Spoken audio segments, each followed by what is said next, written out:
अस्सलाम वालेकुम व्यूअर्स, मैं हूं आपका होस्ट अब्दुर्रहमान और आज डिस्कस करेंगे इसराइल के पास तेज़ी से कम होते हुए मिसाइल्स की तादाद। ये मैं नहीं कह रहा, ये वॉल स्ट्रीट जर्नल और दीगर यहूदी नवाज मीडिया एजेंसीज कह रही हैं, जिनके मुताबिक इसराइल के पास ईरान की जानब से फायर किए गए मिसाइल्स का वाहिद तोड़ डिफेंसिव इंटरसेप्टर मिसाइल्स की तादाद बहुत तेज़ी से कम हो रही है और अब ये स्टॉक बमुश्किल अगले 10 दिनों का बचा है। यानी अगर अगले 10 दिनों तक ईरान रोज़ाना 50-100 मिसाइल्स फायर करता है तो इसराइल के पास उन मिसाइल्स को हवा में टारगेट करने के लिए जो मिसाइल्स मौजूद हैं वो ख़त्म हो जाएंगे। उसके बाद क्या होगा? उसके बाद इसराइल अमेरिका या यूरोप से मदद लेगा। तो अमेरिका और यूरोप भी अगर अपने स्टॉक में से कुछ मिसाइल्स इसराइल को दे देते हैं तो वो मुश्किल 5-7 दिन निकालेंगे। यानी अगर ये जंग अगले 20 दिन चलती है और ईरान रोज़ाना 50, 60, 70, 100 मिसाइल्स फायर करता है तो 20 दिनों बाद इसराइल, यूरोप और अमेरिका के पास स्टॉक ख़त्म हो जाएगा, क्योंकि अमेरिका और यूरोप ने अपने लिए भी तो स्टॉक बचा के रखना है। खुदा ना खास्ता कोई जंग शुरू हो जाती है, सारे मिसाइल तो इसराइल को नहीं देंगे, जो जायद होंगे कुछ वो दे देंगे। इन हालात में इसराइल के लिए एक बहुत बड़ी मुश्किल खड़ी हो गई है। याद रहे, इसराइल इस वक्त 4 मुख्तलिफ एयर डिफेंस सिस्टम इस्तेमाल कर रहा है। सबसे छोटा हल्का जो है वो आयरन डोम है, जिसकी रेंज 43 मील तक है और ये शॉर्ट जो मिसाइल्स होते हैं, शॉर्ट रेंज, जैसे लेबनान से फायर किए जाते थे हिजबुल्लाह की जानब से या हमास फायर करती थी, उसके खिलाफ कारगर है। उसके बाद दूसरा है डेविड स्लिंग, इसकी रेंज 186 मील तक है। ये मीडियम रेंज की मिसाइल्स को हिट करने के लिए है। लेकिन असल जो उनके पास 2 अहम एयर डिफेंस सिस्टम है वो अमेरिका के दिए हुए हैं, वो एरो 2 और एरो 3 है। एरो 2 की जो रेंज है वो 50 मील तक है, वो भी शॉर्ट रेंज मिसाइल्स के लिए, जबकि एरो 3 जो है उसकी लॉन्ग रेंज है और वो 1500 मील तक हिट कर सकता है। इसके अलावा अमेरिका ने फिलहाल उनको अपना थार्ड सिस्टम और अपनी नेवी का भी सिस्टम दिया है, लेकिन इन तमाम के पास वो कैपेसिटी नहीं जो आने वाले तमाम मिसाइल्स को तबाह कर सके हवा में। ये बात अब इसराइल की डिफेंस मिनिस्ट्री भी कह रही है, उनके तमाम हुकाम कह रहे हैं। तो पहले जो उनकी मिसाइल्स को हवा में ही तबाह करने की कैपेसिटी 90% थी, वो बहुत हद तक डिटरेट हो गई है। उसकी वजह ये भी है कि जो मिसाइल हवा में तबाह किया जाता है, यानी दुश्मन की जानब से फायर किए जाने वाले मिसाइल जो है उसको हवा में तबाह करने के लिए यहाँ से 2 कम से कम मिसाइल मारे जाते हैं, ताकि अगर एक मिस भी हो जाए तो दूसरा उसको हिट करके हवा में तबाह करे, वरना वो ज़मीन पे आके बहुत तबाही फैलाएगा। तो इस रफ्तार से ईरान के हर मिसाइल के बस कम से कम 2 मिसाइल यहाँ से फायर किए जा रहे हैं। ईरान के पास जो मिसाइल का पूरा स्टॉक पाइल है उसका अंदाज़ा को 3000 से ज़ायद मिसाइल्स का है। इसीलिए ईरान पिछली 2 रातों से बहुत फूंक फूंक के अपने मिसाइल इस्तेमाल कर रहा है कि खुदा न खास्ता अगर ये जंग लंबी होती है तो उसके पास इतने मिसाइल्स हों कि जब इसराइल का ये डिफेंसिव इंटरसेप्टर मिसाइल पूरा ज़ख़ीरा ख़त्म हो जाए तो फिर जाके वो अपने बड़े मिसाइल से इसराइल को हिट करें। और यही तरीका होता है किसी जंग के अंदर अपने असले को बचा के रखने का और मतलूबा टाइम पर इस्तेमाल करने का।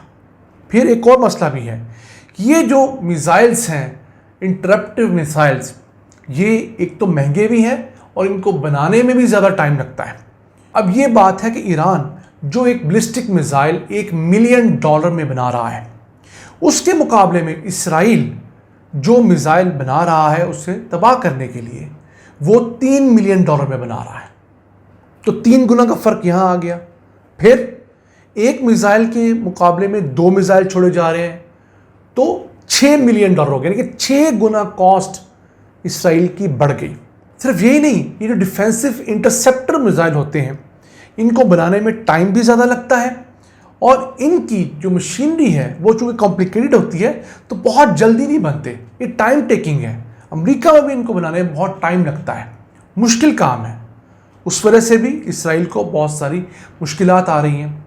और फिर ये दुनिया का एक मुसल्लमा असूल है कि डिफेंसिव होना जो है उसका ख़र्चा ज़्यादा है ऑफेंसिव होने की निस्बत। तो डिफेंसिव इसराइल इसलिए है कि उसका साइज़ छोटा है, उसकी पॉपुलेशन डेंसली पॉपुलेटेड है, उसके अहम मुकामात गिनती के हैं। जो ईरान है उससे 75 गुना बड़ा है, उसकी पॉपुलेशन 10 गुना बड़ी है और वो फैली हुई है। फिर वहाँ पर संगलाख ऊंचे ऊंचे पहाड़ हैं, यहाँ पर तकरीबन एक जैसा टेरेन है जैसे हमारे पोटोहार के रेंज में है। तो ये वजूहात हैं जिसकी वजह से इसराइल को बहुत शदीद मुश्किलात हैं और वेस्टर्न मीडिया अब इसी चीज़ को हाईलाइट कर रहा है। अब ना जाने वो इसराइल को समझाने के लिए हाईलाइट कर रहा है या पैनिक में कर रहा है, लेकिन एक बात तो समझ आ गई कि उनके पास अब ये जो कम होता मिसाइल का ज़ख़ीरा है ये को अगले 5-10 दिनों में बहुत बढ़ने वाला नहीं है। फिर उसके साथ साथ इसराइल के ख़िलाफ़ ईरान अभी तक अपने सबसे जदीद मिसाइल लॉन्च ही नहीं कर सका। उसने जानबूझ के बचा के रखे हुए हैं वो मिसाइल जो कि मैक 15 और उससे ज़्यादा रफ्तार से हिट करते हैं, जैसे फतह 1 है या अम्माद है जो कि 24,000 किलोमीटर फी घंटा की रफ्तार तक तेज़ी से ट्रैवल करने की सलाहियत रखते हैं। अब इतनी तेज़ी से आने वाले हाइपरसोनिक मिसाइल्स के मुकाबले में जो डिफेंस सिस्टम होता है उसे फैसला करने के लिए सिर्फ 1 मिनट का टाइम मिलता है। उस 1 मिनट के टाइम में 24,000 किलोमीटर की रफ्तार से आते हुए मिसाइल को कैसे हिट किया जाएगा उसके चांसेस बहुत कम होते हैं। यही वजह है कि अब इसराइल अमेरिका को घसीट कर इस जंग में शामिल करना चाहता है और अमेरिका की ख्वाहिश ये है कि वो प्रेशर डालकर ईरान को किसी तरीके से ठंडा करे और फिर दुनिया को ये बताए कि हमने ईरान को प्रेशराइज करके अपनी बातें मनवा ली हैं। लेकिन ईरान के पास भी डू और डाई की सिचुएशन है। ईरान पहले गल्फ़ में बहुत तगड़ा था, सीरिया में एक शिया हुकूमत थी, उसके अलावा इराक़ के अंदर एक शिया हुकूमत थी जो कि अमेरिका की मदद से बनी थी ऑब्वियसली। उसके बाद उसके साथ साथ और प्रॉक्सीज उसकी हिजबुल्लाह थी। अब हिजबुल्लाह को बहुत हद तक न्यूट्रलाइज कर दिया गया है। सीरिया के अंदर हुकूमत ख़त्म हो गई है, इराक़ के अंदर मामला बहुत चेंज हो गए हैं। तो अब ईरान के पास वाहिद जो तगड़ी प्रॉक्सी रह गई है वो है हुतीज़ यमन के। इन हालात के अंदर उसने ख़ुद को भी बचाना है, अपना सर्वाइवल भी करना है और इसराइल को इतना डेंट ज़रूर डालना है कि वो दोबारा से उसके ऊपर हमले ना करें। और अब माहिरीन इस बात पे मुत्तफिक हैं कि ईरान के पास मौजूद मिसाइल्स की तादाद इसराइल के पास मौजूद डिफेंसिव इंटरसेप्टर मिसाइल से कहीं ज़्यादा है और यही उसका एक बहुत बड़ा प्लस पॉइंट है। हम दुआ करते हैं कि मज़ीद कत्ल गारत ना हो, इसराइल को इंटरनेशनल बरादरी रोके। ईरान का अगर सिविल न्यूक्लियर प्रोग्राम है तो उसका हक है उसके अपने लोगों के लिए, कैंसर के मरीज़ों के इलाज के लिए, सस्ती बिजली पैदा करने के लिए। तो ये था आज का एपिसोड। हम उम्मीद है आपको पसंद आया होगा। अपनी सजेशंस अपनी आरा से में आगाह रखा करें। अपने मेज़बान अब्दुर्रहमान को इजाज़त दीजिए। अल्लाह ने के बाद।